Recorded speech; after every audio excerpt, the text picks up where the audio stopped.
ఓం హరి ఓం గురు బ్రహ్మ గురు విష్ణు గురుర్దేవో మహేశ్వర గురు సాక్షాత్ పరం బ్రహ్మ తస్మై శ్రీ గురవే నమః. జ్ఞానానందమయం దేవం నిర్మల స్ఫటికాకృతిం ఆధారం సర్వవిద్యానాం హయగ్రీవముపాస్మహే హయగ్రీవముపాస్మహే. శృతిస్మృతిపురాణానాం ఆలయం కరుణాలయం నమామి భగవత్పాదం శంకరం లోకశంకరం. నమామి భగవత్పాదం శంకరం లోకశంకరం. నమోస్తు తే వ్యాస విశాల బుద్ధే ఫుల్లారవిందాయత పత్రనేత్ర येन त्वया भारत तैलपूर्ण प्रज्वालितो ज्ञानमय प्रदीप. शङ्करं शङ्कराचार्यं केशवं बादरायणं सूत्रभाष्यकृतौ वन्दे भगवन्तौ पुनः पुनः. सूत्रभाष्यकृतौ वन्दे भगवन्तौ पुनः पुनः. బ్రహ్మసూత్ర భాష అధ్యయనం చేస్తున్నాము. ఇందులో ఈ అధికరణము ఈక్షత్యధికరణం, ఐదవది ఈక్షత్యధికరణము అనేటువంటి ఈ అధికరణాన్ని మనం ఉపాసన చేస్తున్నాం. ఇందులో ఉన్నటువంటి సూత్రం ఈక్షతే నా అశబ్దం. ఇక్కడ వాళ్ళు ఏమంటారంటే ప్రధానం అనేటువంటి వాళ్ళు అనగా సాంఖ్యులు, వాళ్ళ ప్రధానమే ఈ సృష్టి స్థితి లయలు, అంతేగాని ఈశ్వరుడు కాదు అని అంటారు వాళ్ళు సాంఖ్యులు. అది వాళ్ళనే మాట. అయితే వేదాంతులు ఏమంటున్నారంటే మీరు అనే మాటకి ప్రమాణం వాక్యం శృతులలో చూపించండి అన్నారు. ప్రధానమే జగత్ సృష్టి అనేటువంటి మాట శృతులలో ఎక్కడుందో చూపించండి అన్నారు. అనంటే వాళ్ళు పూర్వపక్షాలు వేసుకుంటూ వచ్చారు. మీరు సర్వజ్ఞ బ్రహ్మం అన్నారు కదా, సర్వజ్ఞ అని అంటే మరి ఆయనకి దేహేంద్రియాలు శరీరం ఉన్నాయి కదా, మరి మీరు అటువంటిప్పుడు మరి ఆయన సర్వజ్ఞుడు దేహేంద్రియాలు ఇవన్నీ కనుక ఉన్నప్పుడు మరి మనస్సు బుద్ధి శరీర విహీనులకు ఎలా ఉంటాయి? ఒకవైపు ఏమో సర్వజ్ఞ అంటున్నారు, సర్వజ్ఞ అంటే శరీరం ఇవన్నీ ఉండాలి, మళ్ళీనేమో శరీరం లేదు బుద్ధి ఇవన్నీ కూడా లేవు, ఈ విధంగా చెబుతున్నారు. ఒకవైపు ఏమో అట్లా చెబుతున్నారు, ఒకవైపు ఎట్లా చెబుతున్నారు అని పూర్వపక్షం వేశారు. ఆ పూర్వపక్షాలకు కూడా సమాధానం చెప్పారు.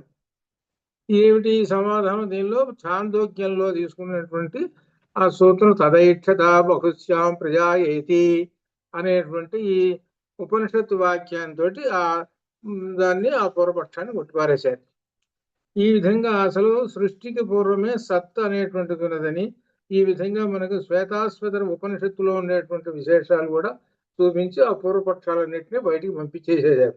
ముఖ్యంగా శ్వేతాశ్వతర ఉపనిషత్తులో ఉన్నటువంటి ఈ మంత్రము నతస్య కార్యం కరణంచ విద్యతే అనేటువంటి ఈ సూత్రం ఉన్నదే ఈ మంత్రము. ఈ మంత్రంలో ఆ పరమాత్మకు ఇంద్రియములు లేవు, ఆయనతో సమానుడు ఎవరూ లేరు, ఆయన కంటే అధికుడు ఎవరూ లేరు అని మొదలగు లక్షణాలన్నీ కూడా శ్వేతాశ్వతర ఉపనిషత్తులో ఉన్న లక్షణాలన్నీ కూడా వివరించి చెప్పారు. ఇది పరమాత్మ అనంటే చెప్పారు. ఇంకా పరమాత్మకి ఏంటి? అపాణిపాద చెప్పారు.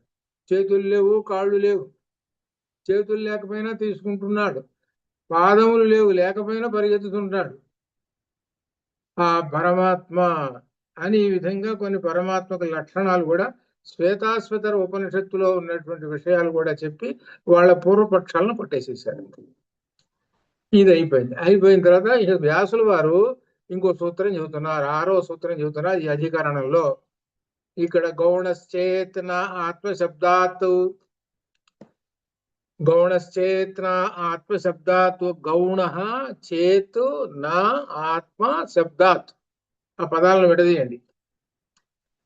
గౌణ చేత్ నా ఆత్మ శబ్దాత్ అని చెబుతున్నాడు. దీనిలో ఆత్మశబ్దం ఉంది.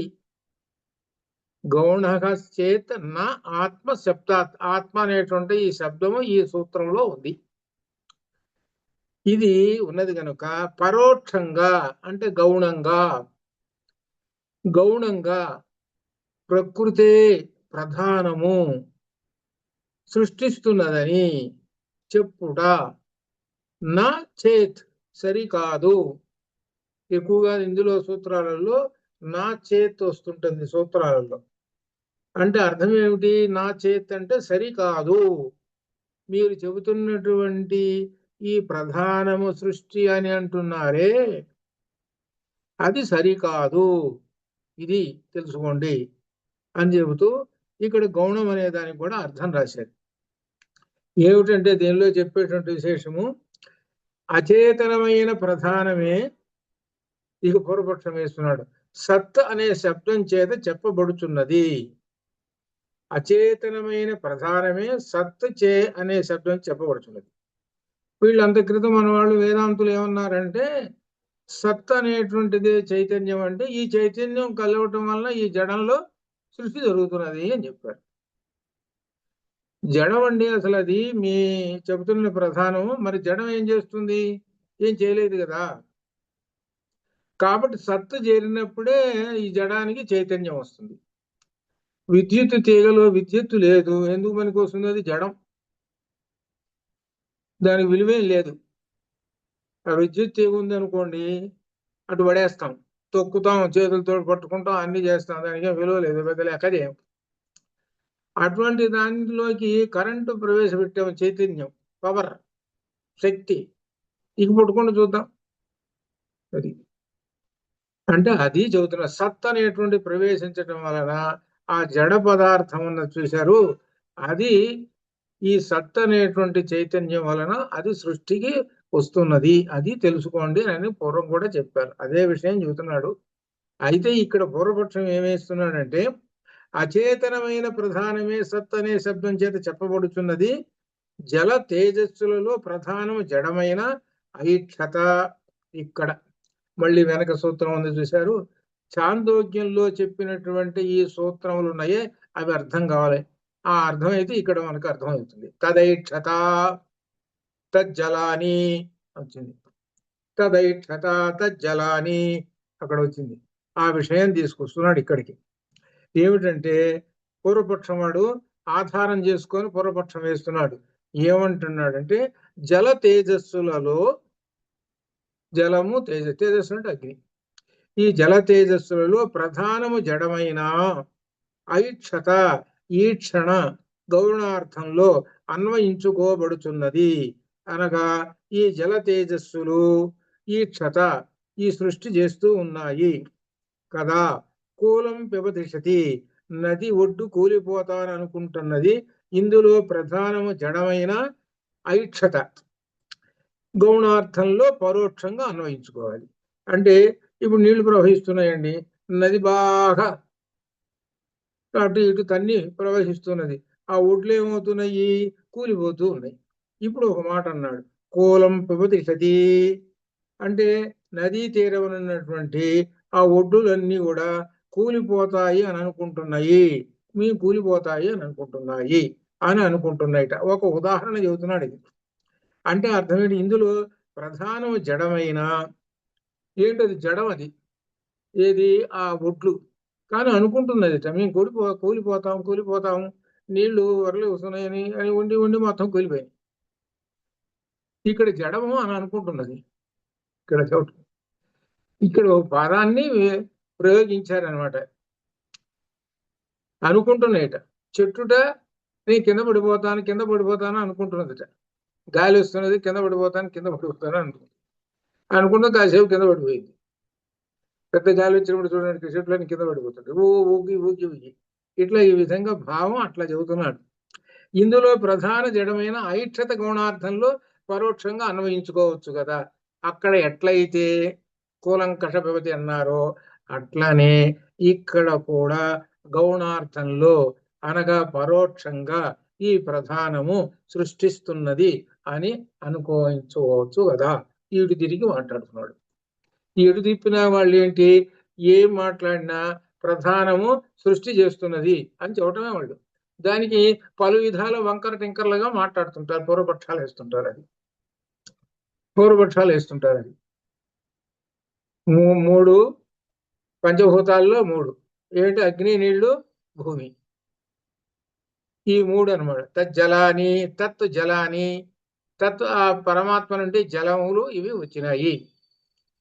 తదైక్షత, ఆ పరమాత్మ చూపుల వలనే ఇగో ఈ సృష్టి అంతా వచ్చింది. ఈ మూడి చేత, ఈ మూడి చేత అన్నీ వస్తున్నాయి అని మనకు అక్కడ చాందోగ్యంలో చెప్పారు. అది పట్టుకున్నాడు. తత్ అంటే ఆ పరమాత్మ అని, ఆ తత్వ ఆ పరమాత్మ వల్లనే అని మనకు అక్కడ చాందోగ్యంలో చెప్పారు. అక్కడ వీళ్ళని ఏం చేస్తున్నారంటే, ఇక్కడ వేసేటువంటి ప్రశ్న ఏమిటి, ప్రధానం అచేతనమైన ప్రధానమే సత్ అనే శబ్దం చేత చెప్పబడుతున్నది కదా.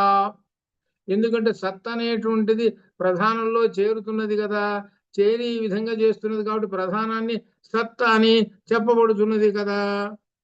అందుకనే జల తేజస్సుల్లో ప్రధానం జడమైన, జల తేజస్సులు ఇవన్నీ జడ పదార్థాలు, ఈ పంచభూతాలు ఇవన్నీ కూడా జడ పదార్థాలు. వీటిల్లో ఎవరు చేరారు? సత్తు చేరారు. ఇది అర్థం. వీటిల్లో సత్తు చేరారు. ఇప్పుడు ఒక ఉదాహరణ మనకి గీతలోకి వెళదాం. గీతలో గామావిశ్య భూతాని, అది ఉదాహరణ. గామావిశ్య భూతాని, గామ అంటే ఏంటి? భూమిలో నేను ప్రవేశించి ఈ సమస్తమైన వాటన్నిటిని పోషిస్తున్నాను అన్నాడు. అంటే ఎవరు? సత్తు ప్రవేశించి. ఇది చాలా ముఖ్యమైనటువంటి సమాధానం ఇది. సత్తు భూమిలోకి ప్రవేశించి, ఇట్లా. అట్లనే 10వ అధ్యాయంలో అన్నింటిలోనూ స్థావరాణ హిమాలయ అన్నాడు. ఆ హిమాలయంలో తాను సత్తు ప్రవేశించాడు. ప్రవేశించి ఎన్ని ముఖ్యమైన నదులు, కైలాసం, ఎవరెస్ట్, చెప్పని ఎన్ని ఉన్నాయో ఇవన్నీ. చివరి ఏమన్నారు? హిమాలయాల్ని దేవభూమి అన్నారు కదా. ప్రాచీన కాలంలో ఆ హిమాలయాల్లోనే ఈ సమస్తమైనటువంటి జ్ఞానం అంతా పుట్టింది. ఈ బ్రహ్మసూత్ర భాష్యం హిమాలయాల్లోనే పుట్టింది. బ్రహ్మసూత్ర భాష్యం అంటే బదరిలో శంకరులు అక్కడ కూర్చొని బ్రహ్మసూత్ర భాష్యం, ఉపనిషత్తులకు భాష్యాలు రాసుకొని కాశీ వచ్చాడు. అంటే ఏమిటనమాట? ఎంత విశేషం ఉందో చూడండి. సత్ అనేటువంటిది అదేంటి? వాసన హిమాలయం అంటే ఒక రాయి, కొండ అంటే రాయే కదా. మరి దానికి ఎంత పవిత్రత వచ్చింది? సత్తు చేరటం వలన ఎంత పవిత్రత, చైతన్యం వచ్చింది అది. అందుకనే దానిలో మనకు గీతలో గామావశ్య భూతాన్ని ఎక్కడ 15లో ఉన్నదట్టుకుంది చూడదు. అది ముఖ్యంగా నోట్ చేసుకోండి. అది ఇక్కడ ఈ సందర్భంలో అదేనమాట. ఇట్లా కాబట్టి ఈ జడ పదార్థాల్లో సత్తు చేరింది. సత్తు చేరటం వలన ఈ విధంగా జరుగుతున్నది. కనుక మేమేమంటున్నామనంటే, ఈ ప్రధానం అనేటువంటిది ఇక్కడ సృష్టి చేస్తున్నది కదా. ఇప్పుడు ప్రధానం సత్తు కదా. అది ఇప్పుడు ఏంటి? హిమాలయ పర్వతమే ఉంది, లేదా భూమి ఉంది. ఈ భూమి సత్తు కదా. అది వీడేసే ప్రశ్న. భూమి సత్తు కదా, భూమిలో ప్రవేశించాడు కదా ఆయన మరి అన్నట్టుగా. కాబట్టి భూమి సత్తు. కాబట్టి భూమి సత్తు కాబట్టి మొత్తం సృష్టి చేసేస్తున్నది. సృష్టించేది లయలు మొత్తం చేసేస్తున్నది. అంటే అర్థం ఏమిటనమాట? త్రిగుణాలు. ఈ త్రిగుణములు జడం కదా అంటున్నారు. మేము ఒప్పుకుంటాం, సరేనండి జడం అంటున్నారు. ఈ జడ పదార్థం మొత్తం సృష్టిస్తున్నదండి అని ఈ విధంగా పూర్వపక్షం వేస్తూ కూర్చున్నాడు. దీని సమాధానం చెప్పండి అన్నారు. దీని సమాధానమే సిద్ధాంతం చేయండి అని అంటున్నారు. సిద్ధాంతం అన్న సమాధానం ఒకటే. దాని సమాధానం చెబుతున్నాడు. శ్రేయం దేవత ఐక్షత హంత అహమిమాం. అక్కడ మిమాం అని ఉంది, అహా పోయింది అక్కడ అక్షరం దిద్దుకోండి.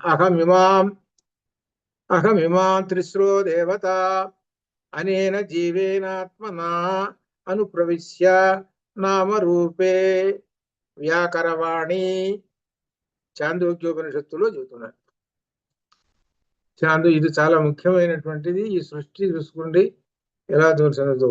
స ఇయం దేవత ఐక్షత చూచి ఇక్కడ సత్మాత్రమైన తత్ ఆ బ్రహ్మ తేజస్సును సృజించి తేజ ఆపు అన్నాదులను, అంటే తేజ అగ్ని, ఆపు నీళ్లు, అన్నాదులను భూమిని 3 దేవతామూర్తులుగా నిర్దేశిస్తూ ఈ 3 దేవతామూర్తులుగా నిర్దేశిస్తూ ఏవేవి అగ్ని, నీళ్లు, భూమి ఈ దేవతామూర్తులుగా నిర్దేశిస్తూ నేను ఈ దేవతలను నా ఆత్మలోనే ప్రవేశించి ఇప్పుడు ఏమిటి అగ్ని దేవత, అగ్నిలో ప్రవేశించాడు కదా అగ్ని దేవత, అప్పులో ప్రవేశించాడు కదా అప్పు దేవత, భూమిలో ప్రవేశించాడు కదా ఇప్పుడు చెప్పుకున్నాం భూమి దేవత. మనం ఇన్న క్రితం చెప్పు కామావశ్య భూతాని అని చెప్పాం కదా, భూమిలో ప్రవేశించినప్పుడు మిగిలిన వాటిలో ఎందుకు ప్రవేశించాడు అన్నింటిలో ప్రవేశించాడు అగ్నిలోను. కాబట్టి అగ్నిలో ప్రవేశించాడు కాబట్టి యజ్ఞాగ్ని చూసుకోండి ఎంత పవిత్రమైనటువంటి అగ్నిలో చూడండి యజ్ఞాగ్ని.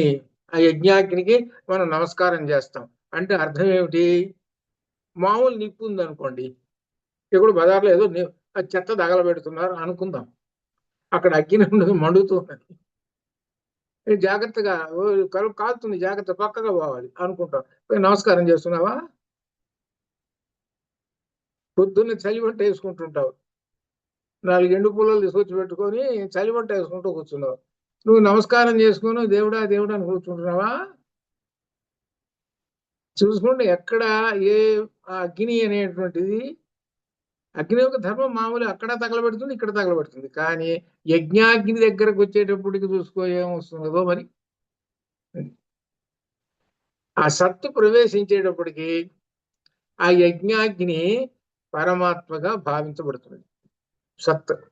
అలానే ఆ సత్తు భూమిలో ప్రవేశించింది కాబట్టి, అలానే జలాల్లో ప్రవేశించింది కాబట్టి శ్రోత సామస్మి జాహ్నవి, అంతే కదా మరి. అదే ఉదాహరణ అట్లా అనమాట. అది అక్కడ దాకా ఎందుకు మన తీర్థం ఇస్తుంటారండి ఇది ఆలయంలో, ఏమిటి నీళ్లు, నీళ్ళేగా ఏముంది,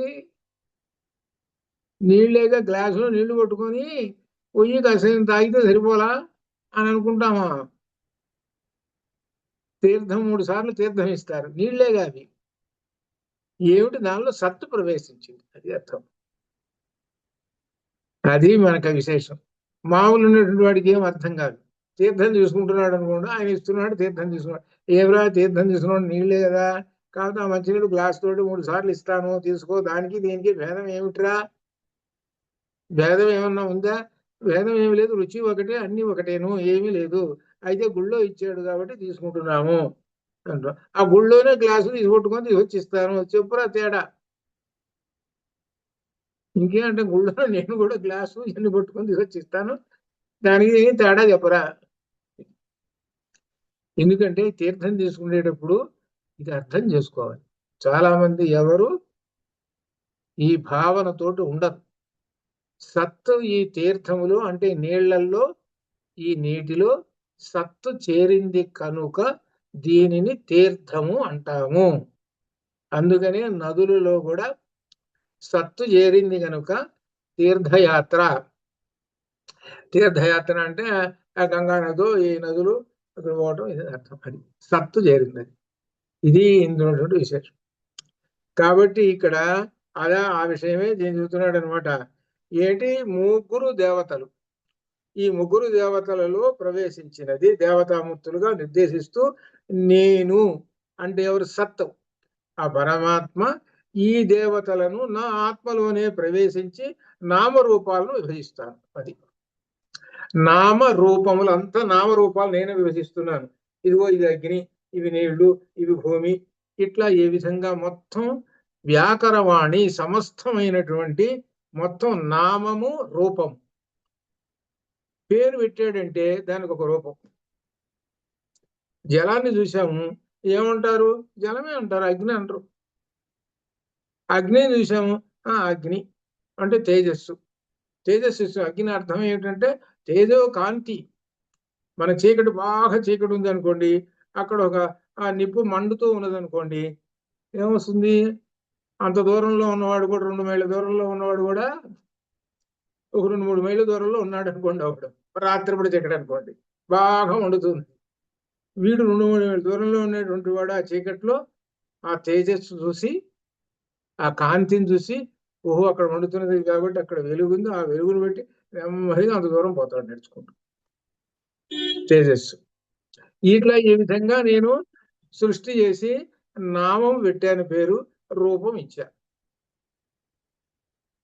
మట్టి తీసుకొచ్చాను, మట్టితోటి ఒక 10 రకాలు చేసేసాను వస్తువులు, మట్టితోటి చేసి 10 రకాల వస్తువులు చేసి నామం పెట్టాను. ఆ రూపము నామము. కుండ అంటే ఒక నామము, ఇట్టనే ఉంటుంది. దీన్నే కుండ అంటాం. ఏదో పిడత ఉంది అనుకో, పిడతని పిడత అంటాం కానీ కుండను. అంటే దానికి ఈ నామమునకు సరిపోను, అది అర్థం. అది ఇవన్నీ చేసింది ఎవరు? తత్, సత్. తత్ లేక సత్, అది అర్థం. ఇవన్నీ చేసింది ఒక పేరు. ఒకదానికి దానికి ఎలా ఎక్కడన్నా ఉందా చేంజింగ్ మనం చూద్దాం అనుకుంటే అసలు లేదు కదా. ఇది జాగ్రత్తగా ఆలోచిస్తే సృష్టిలో నామము రూపము, ఆ నామానికి రూపానికి సరి. అందరూ గుంపున్నారు అనుకోండి, స్త్రీలందరూ ఇటు పక్కకు రండి, పురుషులందరూ ఇటు పక్కకు రండి అనేటప్పుడు ఏం చేస్తారు? అందరూ అటు పక్కన వస్తారా రారా? ఆ శబ్దం చూసుకోండి ఎలా వస్తున్నదో. అట్లా ఈ విధంగా చూసుకోండి, ఈ నామ రూపములతోటి ఈ జగత్తు నడుస్తున్నది. ఈ నామ రూపములతోటే, రూపము దాంతో జగత్తు నడుస్తుంది. పోలీసు వాడు డ్రెస్ ఉందనుకోండి, ఆ డ్రెస్ చూసి వీడు పోలీసు అంటున్నాడు. లేక మామూలుగా మనం మాత్రం ప్యాంట్ షర్ట్ బజార్లో తిరుగుతున్నాడు, మామూలు వాడే. చూడండి, ఆ డ్రెస్ వేసుకునేటప్పటికి ఏమైంది? వాడి పేరు నామం మారిపోయింది, పేరు మారిపోయింది వాడికి. కాబట్టి నామరూపములను విభజించాను. అందువలన అప్పు తేజస్సులు కూడా, అప్ అంటే జలములు, తేజస్సు అంటే ఈ అగ్ని కూడా సత్తును ఆశ్రయించుకొనడం వలన, అది సత్తును ఆశ్రయించుకొనడం వల్ల ఈ క్షిత్రత్వము అనగా సృష్టి అనేటువంటిది కలిగినట్లు తా ఐక్షంత చెప్పబడి. తా ఐక్షంత అనేది చాందోగ్యంలో ఉన్నది. అది ఇట్లా వాళ్ళు ఏమంటున్నారు? ప్రధానమే సత్తులో చేరింది కాబట్టి ప్రధానమే సృష్టి చేస్తున్నదండి, ప్రధానమే సత్ అని ఎందుకు అనకూడదు అని వాళ్ళు పట్టుబట్టారు. ఎవరు? పూర్వపక్షం వాళ్ళు పట్టుబడితే అప్పుడు దానికి సమాధానం చెప్పుకుంటూ వచ్చారు.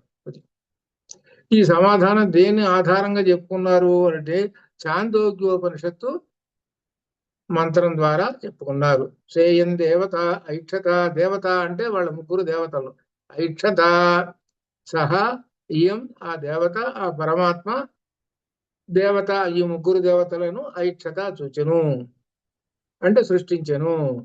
అహం ఇమాం త్రిస్రో దేవత, అహం నేను, త్రిస్రో దేవత ఈ ముగ్గురు దేవతలను, అనేన జీవేన ఆత్మన, అనేన వీటి చేత, జీవేన ఆత్మన అను ప్రవిశ్య అంటే వాళ్ళల్లో ప్రవేశించి, అంటే ఏవైతే ఈ భూమి నీళ్లు ఉన్నాయి కదా వీటిల్లో ప్రవేశించి నామరూపే, నామములు రూపములను, ఇది జలములు ఇవి అగ్ని అని వ్యాకరవాణి అనగా నామరూపములను ఇచ్చి నేను ఏ విధంగా నిర్దేశిస్తున్నాను అని చెప్పారు. అది నేను చేస్తున్నాను అంతా. అది అందుకనే మనకు మొట్టమొదట ఆత్మన ఆకాశ సంభూత మనకు వస్తుంది, రేపు తైత్తిరీయంలో వస్తుంది. ఆత్మన ఆకాశ సంభూత, ఆకాశాత్ వాయు, వాయోరగ్ని, వాయోరగ్ని, అగ్నేరాప, ఆప పృథివీ. ఇక్కడ వరుసగా 5 పంచభూతాలు. ఈ 5 పంచభూతాలు ఎక్కడి నుంచి? ఆత్మన, పరమాత్మ నుంచి వస్తున్నాయి. పరమాత్మ ఐక్షత దర్శనం చేస్తున్నాడు. వరుసగా దర్శనం చేసి ఒక్కొక్కటి పుట్టుకుంటూ వస్తున్నాయి. వీటన్నింటిలోనూ తాను వ్యాకరవాణి ఉండి, ఇది భూమి, ఇది నీళ్లు, ఇవి అన్ని పేర్లు పెడుతూ కూర్చున్నాడు. ఎక్కడ దాకా వచ్చానయ్యా అంటే చివరికి సమస్త ప్రాణులన్నింటినీ సృష్టించేసి నేను చివరికి ఒక మనిషిని సృష్టించా. వాడికి వీడు మనిషి అని పేరు పెట్టేశాను. ఇదంతా నేను నేను వీళ్ళల్లో అందరిలోనూ ఉన్నాను అని కూడా మనకు ఉపనిషత్తుల్లో చెప్పారు. నేను అనేటువంటిది లేనటువంటిది లేదు, అందుకని ఇందుగలడు అందులేడని సందేహం వరకు అంత సూక్ష్మంగా చెప్పేశాడు. అందుకనే ఒక్క మాట నీళ్ళు కూడా సర్వం కల్విదం బ్రహ్మ అన్నాడు, కొట్టేసాడంట. సర్వం కల్విదం బ్రహ్మ అన్నాడు, సమస్తము బ్రహ్మమయమే, బ్రహ్మమయము కానటువంటిది ఏమీ లేదు. ఇక్కడ బాగా అర్థం చేసుకోవాలి, అర్థమైందని అనుకుంటా అందరికి. వీళ్ళందరూ వింటున్నారా? సరే సరే, నిద్రపోయే వాళ్ళు నిద్రపోతుంటారు, ఇక్కడ నిద్రపోతున్నారు ఒకరిద్దరు. సరే, కానీ ఇది చాలా ముఖ్యమైనటువంటి, ఇది జగత్ సృష్టి. ఇది ఈ జగత్ సృష్టి ఎలా జరుగుతున్నదో చెప్తున్నారు. వాళ్ళు వేసినటువంటి పూర్వపక్షానికి, పూర్వపక్షంలో ప్రధానమే జగత్ సృష్టి అని చెప్పిన దానికి వీళ్ళు ఖండిస్తున్నారు వేదాంతులు, అంటే ఉపనిషత్తులు చదువుకున్నటువంటి వాళ్ళు. దేనితో చాందోగ్యోపనిషత్తు మంత్రం ఆధారంగా తీసుకొని ఖండించి చేశారు. ఇప్పుడు ఇక చెబుతున్న తర్వాత, అప్పు తేజస్సులు నామరూప వ్యాకరణ యుక్తంగా ప్రయోజ్యాలు, అందువలన ఇవి అచేతనాలు. అప్పు తేజస్సులు నామరూప వ్యాకరణ యుక్తంగా ప్రయోజ్యాలు అంటే వాటికి పేరు పెట్టేశారు. నామం, ఇదిగో నీళ్లు, వస్తువు అక్కడ పెట్టారు. వీళ్ళు మనం ఏమంటాం, మరే నీళ్లు పెట్టురారా అంటే అగ్ని పట్టుకొస్తే ఎట్లా? అగ్ని పట్టురారా అంటే నీళ్లు పట్టుకొస్తే ఎట్లా? నామము రూపం సరిపోవాలిగా, ఇట్లా అనమాట. అది కరెక్ట్ గా దానికి సరిపోను పట్టుకొస్తాడు. కాఫీ పట్టురారా అంటే కాఫీ పట్టుకురావాలి, పాలు పట్టుకొస్తే ఎట్లా? దానికి ఆ నామానికి ఆ రూపానికి సరిపోతా. అది అవన్నీ వ్యాకరణవాణి చేసింది నేనేను, అహమేవా, నేనే చేసి పెట్టాను. మీరు ఉపయోగించుకుని పోని, నేను చేశాను అని అంటలేదు అనుకుందాం. పరమాత్మ తీసి అవతల వారేద్దాం కాసేపు అనుకోండి, సరే ఉపయోగించుకో. ఇంకే నువ్వు ఇంట్లో కాఫీ కొట్టురా అన్నావు అనుకో, ఆమె మరి నీ లెక్క ప్రకారంగా ఆమె అర్థం చేసుకుని పాలు కొట్టుకొచ్చావు. అదేంటి పాలు కొట్టుకొచ్చావు, కాఫీ కొట్టు, నువ్వేగా అంటున్నది, నేనేమో దీన్ని కాఫీ అంటాను అనేటప్పుడు అప్పుడు తెలుస్తుంది. ఒక పదానికి సరిపోయేటట్టు. ఎవరు అన్నారట, ఏమిటంటే అన్నం అంతా పెట్టిన తర్వాత హోటల్లో తిన్న తర్వాత హోటల్ వాడు ఇదే నెయ్యి అనుకో, ఇదే పెరుగు అనుకో, ఇదే ఇది అనుకో, ఉన్నాయి అవేనయ్యా అని అంటే చివరికి వీడు రూపాయి ఇచ్చి ఇదే 100 అనుకో, 200 అనుకో, 300 అనుకో అన్నట్టు. నామరూపాలు చూసుకోండి ఎలా ఉన్నాయో. సరిపోతుందా అది? అక్కడ కాదు కదా. అందుకని ఏంటి, ఆ పరమాత్మ చూసుకోండి ఎలా నామరూపములు వ్యాకరణవాణి చేశాడో, ఇది అనమాట ఇక్కడ. అందుకనే అప్పు తేజస్సు నామరూప వ్యాకరణయుక్తంగా. వ్యాకరణయుక్తంగా అంటే అర్థం ఏంటి? వ్యాక్రియం అంటే ఒక శబ్దాన్ని తయారు చేసి పెట్టాలి అని అంటే వ్యాకరణం తెలియాలి, సంస్కృత వ్యాకరణం. ఈ సంస్కృత వ్యాకరణంలో అదే విశేషం. మనకు అన్నిటికీ వ్యుత్పత్తులు ఉన్నాయి, శబ్దాలకి వ్యుత్పత్తులు. రామ అంటే రముక్రీడ విక్షేపే అనేటువంటి ఆనందాన్ని ఇచ్చేటువంటి వాడు అనేటువంటి ధాతువు నుంచి వచ్చినటువంటిది. అలా రకరకములైనటువంటి వృక్షము, ఛేదించగా మరలా చిగురించేది వృక్షము. ఇది వ్యాకరణయుక్తంగా అంటే అది అర్థం. అది అలానే అన్నిటికీ ఉన్నాయి, ప్రతి పదానికి వ్యుత్పత్తులు ఉన్నాయి. ఆ వ్యుత్పత్తి ప్రకారం అంటే వ్యాకరణయుక్తంగా ప్రతి వస్తువుకి నేను పేరు పెట్టాను. అది చెప్తున్నాడు. అందువలన ఇవి అచేతనాలు, ఇవన్నీ కూడా అచేతనాలు. నేను ప్రవేశించి నేను వాటికన్నిటినీ పేర్లు పెట్టాను కాబట్టి ఆ పేర్లతోటి పిలుస్తున్నారు. వీటిలో సత్తు ప్రవేశించడం వలన వీటికి చేతనత్వం కలుగుతున్నది. వీటిలో మొట్టమొదట అచేతనత్వం, నేను ప్రవేశించేటప్పటికి చేతనత్వం కలుగుతున్నది. యజ్ఞాగ్నిలో నేను ప్రవేశించేటప్పుడు యజ్ఞాగ్ని బ్రహ్మాండంగా వెలుగుతూ ఉన్నది. అట్లా అన్నిట్లో కూడా, ఈ కార్యక్రమాలు అన్నిట్లో కూడా నేను ప్రవేశించాను. యజ్ఞం ఏమిటి? ఏవైనా సరే విహిత కర్మలు చేస్తున్నాం అనుకోండి, వాటిల్లో పరమాత్మ ప్రవేశించాడు, ఇది అర్థం. అది విహిత కర్మలు చేస్తున్నాడు, పరమాత్మ ప్రవేశించాడు. ఆ పరమాత్మ ప్రవేశించాడు కాబట్టి ఆ కర్మ పూర్తిగా సరిగ్గా నెరవేరిపోతుంది. అది అందుకని మన వాళ్ళు ఏం చేస్తున్నారు, పురాణ పద్ధతి తీసుకొచ్చి పెట్టారు. అంటే ఏంటి, సత్తును మొట్టమొదటిగా మనం ఆరాధిద్దాం, సత్తుని పరమాత్మను ఆరాధించుదాం, ఆరాధించి అప్పుడు మనం కార్యక్రమాలు వెలువడదాము అని పురాణ పద్ధతి చెప్పేది. ఏమిటయ్యా సత్తు అని అంటే వినాయకుడు. ఇది అర్థం. వినాయకుడిని మొట్టమొదట ప్రార్థించి తన కార్యక్రమం. ఈ వినాయకుడిని ప్రార్థించడం అనేది ఎక్కడ ఉంది అసలు అని అంటే, వేదంలో వినాయకుడి పేరు బ్రహ్మణస్పతి. ఆయన పేరు బ్రహ్మణస్పతి. వేదంలో ఆయన పేరు, వినాయకుడి పేరు బ్రహ్మణస్పతి. ఆయనకేం ఏనుగు తలకాయ లేదు. వేదంలో ఉన్నటువంటి వినాయకుడికి బ్రహ్మణస్పతి, ఇప్పుడు వినాయకుడు అంటున్నారు, ఆయన పేరు బ్రహ్మణస్పతి. ఆ బ్రహ్మణస్పతి మంత్రాలు ఉన్నాయి. ఆ మంత్రాలు ముందు చదివేవాళ్ళు ఇది యజ్ఞం చేసేటప్పుడు. ఆ మంత్రాలన్నీ మన ఈ పుస్తకంలో ఇచ్చే ఇది పరిజ్ఞాన పుస్తకంలో ఇచ్చే ఆ మంత్రాలు, బ్రహ్మణస్పతి మంత్రాలు ఇచ్చారనమాట. అవి చదువుతారు ముందు. అవి చదివిన తర్వాత యజ్ఞం ఇదంతా ప్రారంభిస్తారు. అదే విషయం ప్రస్తుత కాలంలో కూడా ఇక్కడికి వచ్చేసరికి పురాణ యుగం వచ్చేటప్పటికి మార్పులు చేశారు.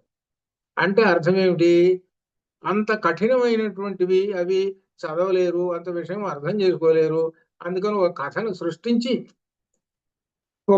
సృష్టించి ఆ దేవతను తీసుకొచ్చి ఈ గొడవ పెట్టారు. ఆ దేవతను చెప్పిన దానిలో ఏం చెప్పారు అని అంటే, మొట్టమొదటి గణానాన్త్వా గణపతిగం హవామహే కవిం కవీనాముపవిశ్రవస్తం జ్యేష్ఠరాజం బ్రహ్మణాం బ్రహ్మణస్పద ఆనస్తుండన్నోతిభిస్సేద సాధనం అనే మంత్రం. అనగా అర్థం ఏంటి, మేము చెప్పేటువంటి మాటల్ని అయ్యా నీవు బాగా చెవులకు బాగా పట్టించుకొని వినవయ్యా అని అడుగుతున్నారు. ఇది అని ఈ విధంగా చెబుతున్నటువంటి ఆ గణపతి బ్రహ్మణస్పదం అంది. అందుకని పేరు కూడా బ్రహ్మణస్పతి ఉన్నది, కానీ గణపతి అని లేదు. తర్వాత పురాణ యుగం వచ్చేటప్పటికి ఈ దేవతలకు సంబంధించినటువంటి వేదాలకు సంబంధించినటువంటివి ఈ మానవుడు పట్టుకోలేకపోతున్నాడు. వీడికి బుద్ధి యొక్క శక్తి తగ్గింది. ఇది వేద కాలానికి తర్వాత వచ్చేటువంటి కాలాలకి క్రమక్రమంగా బుద్ధి శక్తి తగ్గింది. అనగా అప్పటి కాలంలో మొత్తం వేదాలన్నీ అప్పచెబుతాడు వాడు, పుస్తకాలు లేవు, ఏం లేవు. క్రమక్రమంగా తగ్గుతూ వచ్చింది. క్రమక్రమంగా తగ్గుతూ వచ్చే కొంది మహర్షులు ఏం చేశారంటే, వీళ్ళని ధర్మ మార్గంలో పెట్టాలని మార్పులు చేసుకుంటూ సులభమైనటువంటి మార్గాల్లో పట్టుకొచ్చి అప్పుడు ఏం చేశారంటూ, వినాయకుడు వినాయక అనగా ఎంతో మంది వాళ్ళు ఉంటారు, వాళ్ళందరి మీద కూడా విశిష్టమైనటువంటి ఒక నాయకుడు. ఒక 10 మంది ఉంటారు నాయకులు, వాళ్ళ మీద హెడ్ అని అర్థం వినాయకుడు. అది గణపతి అంటే అదే అర్థం. ఇలా పేర్లు పెట్టి ఆ విధంగా గణపతి అనేటువంటి పేర్లు పెట్టి ఈ విధంగా చేశారు. ఆ యోగంలో కూడా మూలాధార చక్రంలో ఉన్నాడు ఈయనకు ఒక ఈయన తలకాయ, ఏనుగు తలకాయ అని అంటానికి ఒక పెద్ద కథ, పురాణ కథ ఇదంతా పెట్టారు. పురాణ కథ కానీ వేదంలో లేదు. అది ఈ పురాణ కథ అంతా చెప్పేది అందుకోసం పెట్టారు. ఇది వేదంలో ఉన్న చిన్న మంత్రాన్ని పెట్టుకొని ఒక పెద్ద చాప్టరు, పెద్ద దేవాలయాలు, పెద్ద మంత్రాలు అవి ఇవి బ్రహ్మాండం చేసి పారేశారు. ఒక మంత్రాన్ని పట్టుకొని, వేదంలో ఉన్న ఋగ్వేదంలో ఉన్న మంత్రాన్ని పట్టుకొని అన్ని చేసేసారు. ఎందుకంటే మానవుడి యొక్క బుద్ధిశక్తి తగ్గిపోయింది. అట్లా అని ఆ విధంగా అట్లా అనమాట. అని ఇక్కడ మనం ఏంటంటే ఈ పురాణ యుగం ఇట్లా వచ్చింది. కానీ వేద కాలంలో ఏమిటంటే సత్తులో అంతా ప్రవేశించే ఉన్నది, ఈ సత్తు మీదనే ఆధారపడి ఉన్నది మొత్తం ఈ జగత్తంతా. ప్రాణధారి అయిన జీవుడు అచేతనమైన ప్రధానమును నా ఈ ఆత్మ అని చెప్పడం సరికాదు. నా చేత్ దానిలో చెప్పండి, గౌణశ్చేత్ నా ఆత్మ శబ్దాత్, నా చేత్ సరికాదు. ఏమిటి సరికాదు, ప్రధానము సృష్టి చేస్తున్నదని చెప్పడం సరికాదు. ఆత్మశబ్దం ఉన్నదండి, జాగ్రత్తగా పట్టుకోండి. పరోక్షంగా ప్రధానమే సృష్టిస్తున్నదని చెబుతున్నారు గౌణంగా. ఇక్కడ గౌణము అనే మాటకు అర్థం తెలుసుకోండి. గౌణం అంటే పరోక్షం, డైరెక్ట్ కాదు. అది ఇక్కడ మనకు లలిత సహస్రనామాలు ఉన్నాయి, వాటికి ఏంటంటే డైరెక్ట్ మీనింగ్ అనేటువంటి దాని మీద ఆధారపడి ఉండకూడదు, పరోక్షంగా అర్థం పట్టుకోండి, అది అర్థం. లలిత అంతా అట్లా ఉంటుంది, గౌణంగా ఉంటుంది లలిత మొత్తం. లలిత ఏమిటి, విష్ణు సహస్రనామాలు మొత్తం అన్ని, శ్రీ సూక్తం ఏమిటి, అన్ని గౌణంగా ఉంటాయి. అవి డైరెక్ట్ మీనింగ్ అనేటువంటిది వలన నీకు తెలిసేది అసలు ధ్వని దానిలో తెలియదు, పరోక్షంగా ఉండేది అది పట్టుకో. అది అది ముఖ్యంగా మనకు ఈ లలిత అంతా అది. అలానే ఈ ఉపనిషత్తులు కూడా ఇట్లా అనమాట. అందుకని తెలుసుకోండి అని చెబుతున్నాడు. కాబట్టి ఆత్మశబ్దాత్, ఆత్మశబ్దం వలన పరోక్షంగా ప్రకృతే సృష్టిస్తున్నది ప్రధానమే అని అంటున్నామేమో. సరికాదు, సృష్టించేది ప్రధానమే కాదు, ఆత్మయే ఈ జగత్తును సృష్టిస్తున్నది అని చెబుతూ తత్తేజో అసృజత, తత్తేజో అసృజత, తత్ తేజ అసృజత. తత్ ఆ పరబ్రహ్మయే తేజస్సు, నీళ్లు, భూమి వీటిని సృష్టించి చరాచర జగత్తును సృష్టించాడు. ఆ సత్తే చైతన్యము, ఆ చైతన్యమే లోపల ప్రవేశించే వీటిల్లో చేశాడు, ఈ జడ పదార్థములలో ప్రవేశించేశాడు. ఇక్కడ చెబుతున్నాడు ఏకం సత్ విప్రాక్ బహుధా వదంతి. ఏక సత్ అనేటువంటి ఒకడే, ఏకమేవా ద్వితీయం బ్రహ్మ, ఏకమేవా ద్వితీయం బ్రహ్మ, ఏకమేవా ద్వితీయం బ్రహ్మ, ఒక్కడే బ్రహ్మము, ఇద్దరు కాదు. అది పట్టుకోండి చెబుతున్నాను. అది బ్రహ్మము ఇద్దరు కాదు, ఒక్కడే. ఆ ఒక్కడే బ్రహ్మము నీలో ఉన్నాడు, సర్వత్రా ఉన్నాడు. సర్వం కల్విదం బ్రహ్మ, అన్నిట్లోనూ బ్రహ్మం ఉన్నాడు. బ్రహ్మము లేని వస్తువు అంటూ ఏదీ లేదు, అడుగడుగున బ్రహ్మం ఉన్నాడు అంతా అనమాట ఇది. కాబట్టి ఆ బ్రహ్మమును అన్నిట్లోనూ దర్శించుకో అని ఒక్క బ్రహ్మమే బహుధా వదంతి, బహు విధములుగా చెబుతున్నారు విప్రాహ, ఎవరు, జ్ఞానులు. ఆ ఒక్క బ్రహ్మమునే బహువిధ రూపములుగా ఉన్నాడు అని చెబుతున్నారు. ఇప్పుడు మీరు ఈ బుర్రం చాలా దూరం తీసుకుపోవాలి. మళ్ళీ చెబుతున్నాను, చెప్పాలి సమాధానం. గుర్రం చాలా దూరం తీసుకుపోవాలి. ఏమిటో, ఒక్క బ్రహ్మమే బహువిధ రూపములుగా ఉన్నాడు. ఇప్పుడు చెప్పండి, ఇది మీకు వచ్చు, అందరికి వచ్చు. మీకు అందరికి వచ్చు. నేను సమాధానం చెప్పిన తర్వాత అవునండి అని అంటారు. బ్రహ్మం ఒక్కడే, కానీ బహువిధ రూపములుగా కనపడుతున్నాడు మనకి.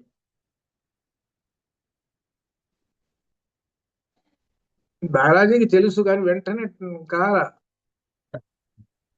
తెలుసు, తెలుసు. ఒక్కడే, ఒక్కడే ఎదురుగా ఉన్నాడు.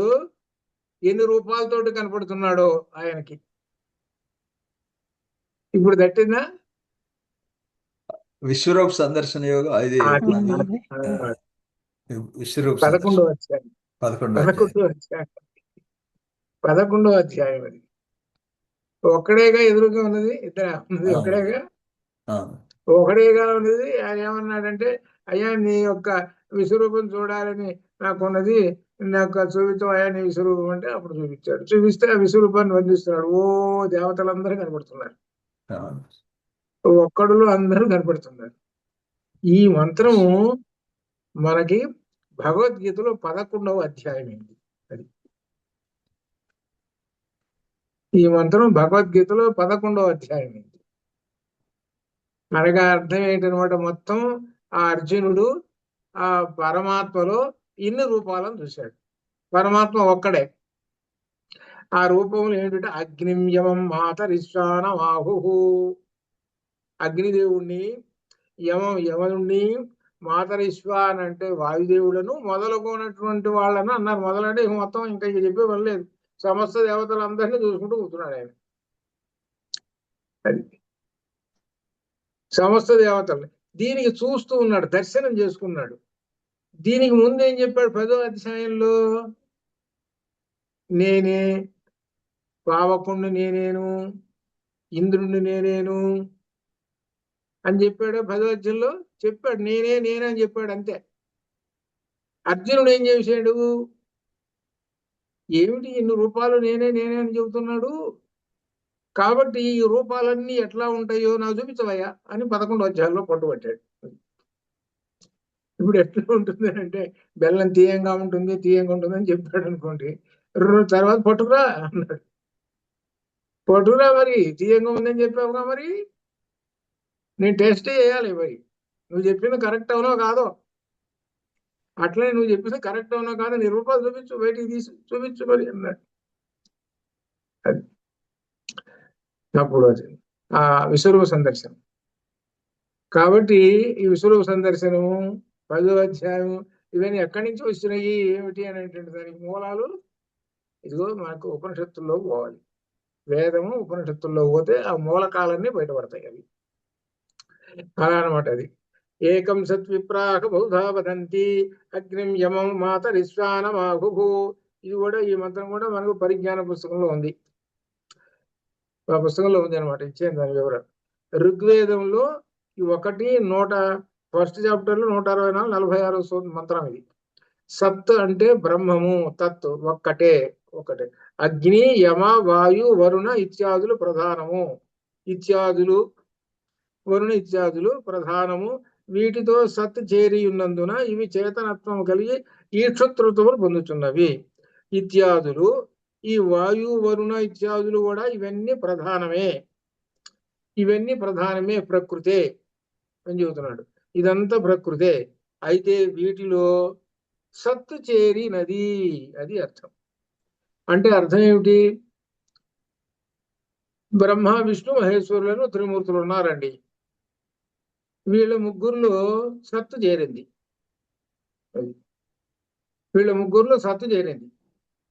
సత్తు చేరింది కాబట్టి బ్రహ్మదేవుడు సృష్టి చేయగలుగుతున్నాడు, విష్ణువు పోషించగలుగుతున్నాడు, ఈశ్వరుడు లయం చేసుకోగలుగుతున్నాడు. ఈ విషయాన్ని సౌందర్య లహరిలో వచ్చింది. ఇప్పుడు చెప్పండి.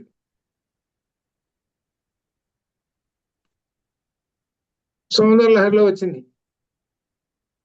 సౌందర్య లహరిలో అందుకని మొదటి 3 శ్లోకాలు అర్థం చేసుకుంటే మీకు అంత మూలకాలన్నీ తెలిసిపోతాయి అని చెప్పారు. ఆయనట కూర్చొని బ్రహ్మదేవుడుట అమ్మవారి పాదాల దగ్గర కూర్చొని అమ్మవారి పాద పద్మములలోని పరాగం ఉన్నదే, విభూతిలాగా ఉన్నటువంటి పరాగాన్ని చేతుడు కాస్త తీసుకొని ఇట్లా నలుపుకొని ఇట్లా పూసుకుంటున్నట్ట. అది ఉండేటప్పటికి ఆ చేతనత్వం వచ్చేసింది ఆయనకి. ఎవరికి? బ్రహ్మదేవుడి గారికి. వచ్చేసి సృష్టి చేయడం మొదలుపెట్టాడు. ఇక విష్ణువు కూడా అట్నట్టు చేసి ఈయన పోషించడం మొదలుపెట్టాడు. అలానే రుద్రుడు కూడా అట్నే చేశాట. కాబట్టి ఈ వీళ్ళ త్రిమూర్తులు ముగ్గురు కూడా అమ్మవారి యొక్క పాద పద్మములలోని పరాగమును ఈ శరీరానికి పూసుకొని శక్తివంతమయ్యి కార్యక్రమాలు చేస్తున్నారండి.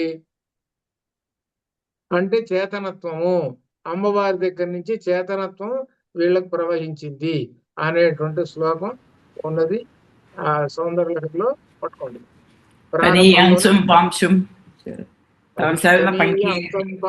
తవ చరణ పంకేరుహభవం విరించి సంచిన్వన్ విరచేతి లోకాన వికలయం. అంటే బ్రహ్మదేవుడుగా సృష్టించడం మొట్టమొదట అమ్మవారి యొక్క శక్తి లేకుండా సృష్టించిందాం కదా అని అనుకొని మొదలు పెట్టాట. కథ చెబుతాడు, పురాణ కథ చెబుతాడు. తల్లి దగ్గరికి పోకుండా సొంతంగా చేద్దామని మొదలు పెట్టాట సృష్టి. ఆ సృష్టి చేయడం మొదలు పెట్టేటప్పటికల్లా స్త్రీ పురుషులు సృష్టించాలి కదా. స్త్రీని ముందు సృష్టించాట, తాటి చెట్టు అంతా సృష్టించాట. పురుషుణ్ణేమో చిన్న ఆమద చెట్టు అంతా సృష్టించాట. ఒరే మీరిద్దరు కలిసి ఆ సృష్టి చేయండి అన్నట్ట. అనేటప్పటికిట ఈ తాటి చెట్టు అంతా స్త్రీని చూసి ఈ ఆమద చెట్టు అంతా వీడు పుట్టుడు కదా, వీడు పురుషుడు చూసి భయపడి పరిగెత్తున్నట్టు. వీడు వామ్మో పెద్ద తాటగ్రాహి పరిగెత్తున్నట్టు. ఇదేమిట్రా, నేను సృష్టి చేద్దామని పెట్టుకుంటేటప్పటికి సృష్టి కాస్త పోయిందా అవికలం. అది అక్కడ పదం. ఏది మనకు విరించి అవికలం, వికలము లేకుండా. అది ఆ పదం అందుకు వేశాడు అక్కడ. అది శంకరులు వేసింది అందుకు. ఇదేమిటిరా అని అనుకొని ఆ బ్రహ్మదేవుడుట ఏమిటో ఉంది అని అమ్మని అడగలేదు, నేను నా సొంతంగా చేస్తున్నా. అమ్మ దగ్గర కూర్చొని అప్పుడు ఓరే కాస్త ఈ పరాగం పుచ్చుకోరా అంటే అర్థం జ్ఞానం పెట్టుకోరా, ఈ చైతన్యం పెట్టుకోరా. నువ్వు బొట్టు పెట్టుకోలేదు, ఏం పెట్టుకోలేదు, నువ్వు అసలు నా బొట్టే పెట్టుకోలేదు అసలు నువ్వు అనేటప్పటికి అప్పుడు అర్థం చేసుకొని తల్లికి నమస్కారం చేసుకుని ఆ భస్మం అంటే పరాగం రాసుకునేటప్పటికల్లా జ్ఞానం వచ్చేసింది, శక్తి అంతా వచ్చేసింది. లోపల ఉన్నది అమ్మవారు, బయటికి కనపడుతున్నది ఎవరు? బ్రహ్మదేవుడు గారు. 4 ముఖాలు బ్రహ్మదేవుడు గారు బయటికి కనపడు, లోపల కూర్చుంది అమ్మవారు కూర్చున్నది. అది ఇక ఆమె సృష్టి చేస్తున్నది, అది అర్థం. అలానే విష్ణువులో కూడా లోపల అమ్మవారు కూర్చుంది. ఏ రూపంతో కూర్చుంది? మహాలక్ష్మి రూపంతో కూర్చుంది. బ్రహ్మదేవుల్లో మహాసరస్వతి రూపంలో కూర్చుంది. ఈశ్వరుల్లోనే మహాశక్తిగా కూర్చుంది. లోపల కూర్చుని బయటికి మాత్రం వీళ్ళు మాత్రం ఉత్సవ విగ్రహాలు కనపడుతున్నాయి. మేం చేస్తున్నాం అని అంటుంటారు. కానీ లోపల చేస్తున్నది ఎవరయ్యానంటే అమ్మవారు చేస్తున్నదండి. అమ్మవారు అంటే చైతన్యాధిష్ఠిత పరమాత్మ, అది అర్థం. అది అర్థం. కాబట్టి అమ్మవారిని ఎవరైతే పట్టుకుంటారో, చైతన్యాధిష్ఠిత పరమాత్మను పరబ్రహ్మను ఎవరైతే పట్టుకుంటారో వాళ్ళల్లో జడము అనేటువంటిది పోతుంది, అనగా చైతన్యం కలుగుతుంది. ఎక్కడికి పోతుంది? ఏమండి జడం పోతే ఎట్లండి? ఈ శరీరమే జడం కదండి. ఈ శరీరమే జడం. అసలు ఈ శరీరం జడం, ఇది జడ పదార్థం. ఇది మన శరీరం 6 అడుగుల శరీరం ఉందే, ఇదంతా జడ పదార్థం. మీ జడ పదార్థం ఏమవుతుంది? అమ్మవారు ప్రవేశించేటప్పుడు చైతన్యం అవుతుంది. అది అమ్మవారు వెళ్ళిపోయింది అనుకోండి, మళ్ళీ జడం అయిపోతుంది. అందుకని మనకి మొత్తం జగత్తు మొత్తం జడము, అదే ప్రధానము. ఇప్పుడు రాండి దీనికి, వీళ్ళ దగ్గరకు వచ్చాం. ఇప్పుడు ఎవరు? సాంఖ్యుల దగ్గరకు వచ్చాం. సాంఖ్యుల దగ్గరకు వచ్చాం. అయ్యా మీరంతా జడ పదార్థము. జడ పదార్థం ఎట్లా సృష్టిస్తుందండి? జడ పదార్థం సత్తు లేకుండా ఎట్లా సృష్టిస్తుంది? మీరు కేవలం మా జడ పదార్థమే సృష్టిస్తుంది అని అనుకుంటున్నావు. ఏం చేయమను చూద్దాం, చెయ్యి, ఎట్లా చేస్తావో చెయ్యి అన్నారు. అప్పుడు మళ్ళీ వీళ్ళు వదిలిపెడతారా? ఈ సాంఖ్యులు ఏదో ఒకటి పట్టుకొని మళ్ళీ వస్తూ ఉంటుంటారు. ఇటు పోతే అటు వస్తుంటారు, ఇటు పోతే అటు వస్తుంటారు. ఈ విధంగా వేదాంతుల్ని పట్టి లాగి పారేస్తుంటారు. వాళ్ళ దగ్గర బుర్రలోది మొత్తం లాగుతుంటారు. ఉపనిషత్తులన్నీ బయటికి రావాలి. ఇప్పుడు బయటికి వేదాంతులలో ఉన్నటువంటి వేద పరిజ్ఞానం బయటికి రావాలి. అది అని నోటి ఈ విధంగా గౌణశ్చేతన ఆత్మశబ్దాత్తు, ఆత్మశబ్దము ఉన్నది కనుక పరోక్షంగా ప్రకృతి ప్రధానము సృష్టిస్తున్నదని చెబుతున్నారు మీరు. అది తప్పు. మీరేం చెబుతున్నారు? పరోక్షంగా ప్రధానమే సృష్టిస్తున్నది అండి అని చెబుతున్నారు. ఈ ఆత్మశబ్దము ఈ ప్రధానంలో జడంలో ఉంది, జడంలో ప్రవేశించింది. అందువల్ల ఏమనుకుంటున్నారు? మేము మా జడం మా ప్రధానం సృష్టిస్తుంది అనుకుంటున్నారు. అది సరికాదు. ఆత్మ అనేటువంటి సత్తుగానే ప్రవేశించకపోతే నీ జడ పదార్థం ఎందుకు వెనికిరాదయా? నీ జడ పదార్థం ఎందుకు వెనికిరాదు? శరీరం ఉంది, శరీరంలో చైతన్యాధిష్ఠితం ఉన్నది కాబట్టి శరీరం బ్రహ్మాండంగా పనిచేస్తున్నది. 100 మైళ్ళ స్పీడ్ తోటి కూడా నడుపుతావు కారు. చైతన్యాధిష్ఠితగా లేదనుకో, చైతన్యం ఇంకేం నడుపుతావు? నువ్వు నిద్రపోవటమే.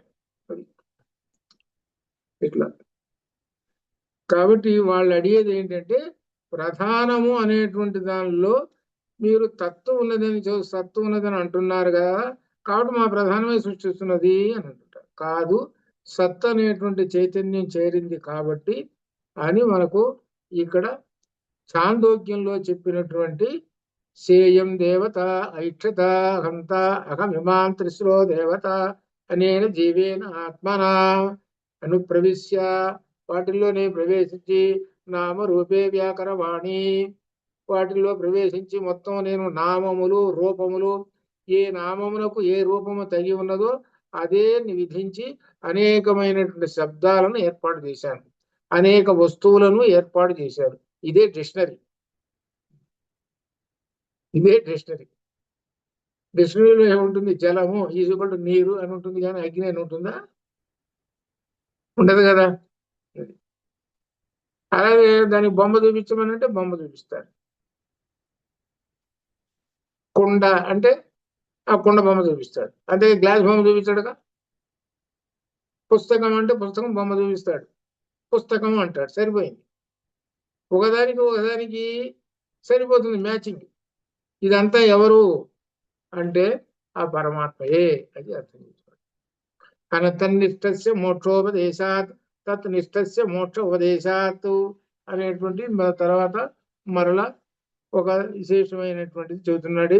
అంధగోళాంగుల న్యాయము. ఇక్కడి నుంచి ఒక చమత్కారమైనటువంటి న్యాయాలు వస్తుంటాయి, చమత్కారంగా ఉంటాయి ఆ న్యాయాలు. అవి వినబుద్ధిస్తుంది అనమాట. వాటిల్లో ఎంతో జ్ఞానశక్తి ఉంటుంది, జ్ఞానం తెలుసుకోవాల్సినటువంటిది. 60వ పేజీ చివరిలో అంధగోళాంగుల న్యాయము. అంధుడు తన ఊరికి దారి చూపమని ఎవరినో అడిగాడు. అడిగితే వాడు ఎవరిని అడిగాడు, పాపం గుడివాడు కదా, ఎవరినో ఓ దుర్బుద్ధిని అడిగాడు. వాడు కళ్ళు లేవు కదా, ఓ దుర్బుద్ధిని అడిగేటప్పుడు వాడేం చెప్పాడంటే, ఒక ఎద్దు తోక వాని చేతికి ఇచ్చి, ఎద్దు తోక ఉన్నదిగా, ఎద్దు పోతున్నది, దాని తోక వీడి చేతికి ఇచ్చాడు. ఇచ్చి ఈ తోకను గట్టి పట్టుకో, నీకెందుకు, నీ ఊరికి తీసుకుపోతుంది అని చెప్పేశాడు పాపం ఆ అంధుడికి. చెప్పేసేపటికి అంధుడు ఆ ఎద్దు తోక పట్టుకున్నాడు. ఆ ఎద్దు పోతున్నది. పోయి చివరికి ఏమైంది, అది వీడి పని ఏమైంది, అధోగతి. ఇది చివరికి అంధగోళాంగుల న్యాయం. ఇక్కడ వివరణ అక్కడ వస్తుంది అనమాట. ఇది అందువల్ల చూద్దాం రేపు.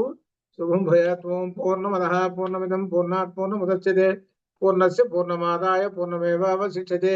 అసతోమా సద్గమయ తమసోమా జ్యోతిర్గమయ మృత్యోర్మామృతంగమయ. ఓం శాంతి శాంతి.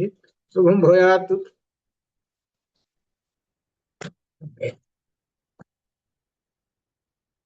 ఇది అయ్యో ఇది రికార్డ్ ఉషా గారు రికార్డింగ్ స్టాప్